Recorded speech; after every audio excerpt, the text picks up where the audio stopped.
श्रीगौरी वक्त्रपद्मार्का श्रीविघ्नेशा गजानना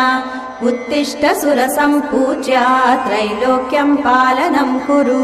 श्रीगौरी वक्त्रपद्मार्का श्रीविघ्नेशा गजानना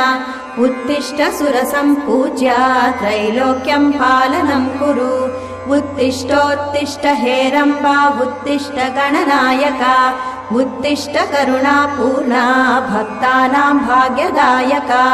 उत्तिष्ठोत्तिष्ठ हेरम्बा उत्तिष्ठ गणनायका उत्तिष्ठ करुणापूर्णा भक्तानां भाग्यदायका श्रीयाकुवाहन शिवात्मज दिव्यगात्रा श्रीभिन्नदन्तधनुजान्तक सूक्ष्मनेत्रा सर्वार्ति दुःखशमना फणिराजसूत्रा